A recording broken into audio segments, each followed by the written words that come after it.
একটা জিনিস চিন্তা করলাম, সেটা হচ্ছে জুলাইয়ের যে আন্দোলন, সেই আন্দোলনে ঢাকা ইউনিভার্সিটির একটি স্টুডেন্টও মারা যায়নি, এবং জাহাঙ্গীরনগর ইউনিভার্সিটির একটি স্টুডেন্ট মারা যায়নি, জগন্নাথ ইউনিভার্সিটির একটি স্টুডেন্ট মারা যায়নি।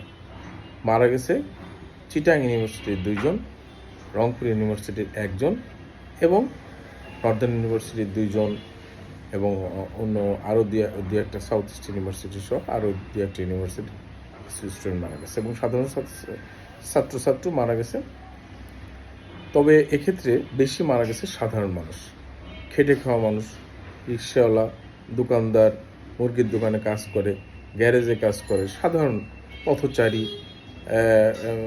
এই আন্দোলনে কিছু নেতাকর্মীও মারা গেছে, আওয়ামী লীগের নেতাকর্মী মারা গেছে, কিছু বিএনপি যুবদল ছাত্র দলের নেতাকর্মী মারা গেছে, এবং মারা গেছে হচ্ছে পুলিশ।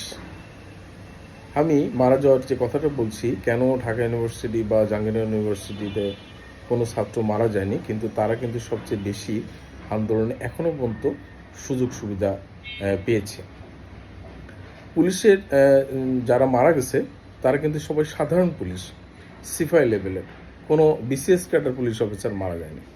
এবং আরও একটা জিনিস দেখবেন যে এই আমরা সবসময় সাধারণরাই, মানে মধ্যবিত্ত, নিম্ন মধ্যবিত্ত এবং গরিব মানুষ যারা, তারাই কিন্তু সবসময় সব কিছুতে ক্ষতিগ্রস্ত বেশি হয়, এবং তারা কিন্তু কোনো কিছুতে আসলে পায় না, সব কিছুতে তারা অবহেলিত হয়, এবং এবং কিন্তু জীবনটা কিন্তু তারা বেশি দিয়েছে কোনো আন্দোলনে, সব আন্দোলনে তারা কিন্তু বেশি মানে ক্ষতিগ্রস্ত হয় বা শরিক হয় সবচেয়ে বেশি, কিন্তু পাওয়ার বেলায় তারা কিন্তু কম পায়।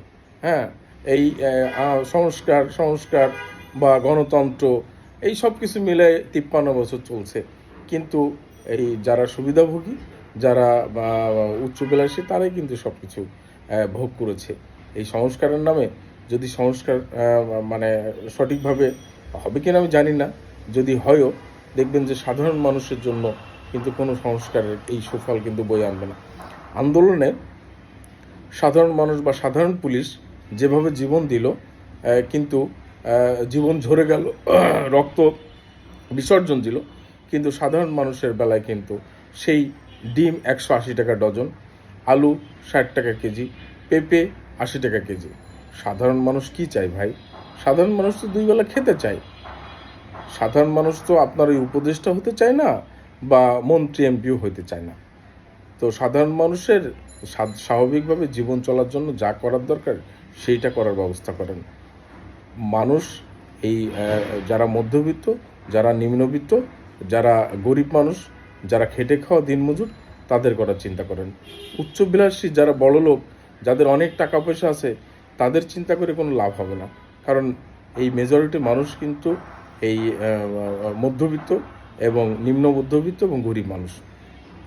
সবসময় আমরা এই মানে এই তেলা মাথায় তেল দেওয়ার চেষ্টা করি, এটা হচ্ছে আমাদের নিয়ম, সবারই নিয়ম তাই, যে তেলা মাথায় তেল দেওয়ার চেষ্টা করি।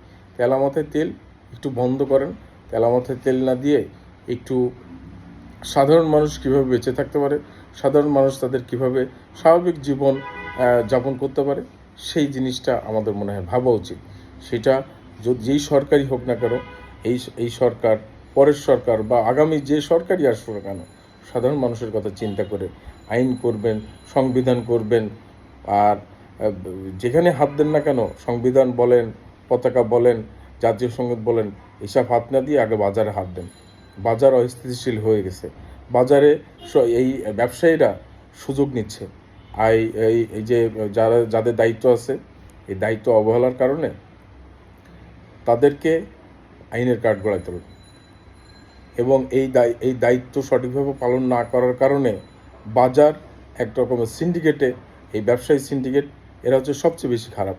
এই ব্যবসায়ী সিন্ডিকেটরা, তাদের কোনো দল নেই, তারা কোনো আওয়ামী লীগ বিএনপি না, তারা কোনো জামাত জাতীয় পার্টি না, তারা হচ্ছে ব্যবসায়ী।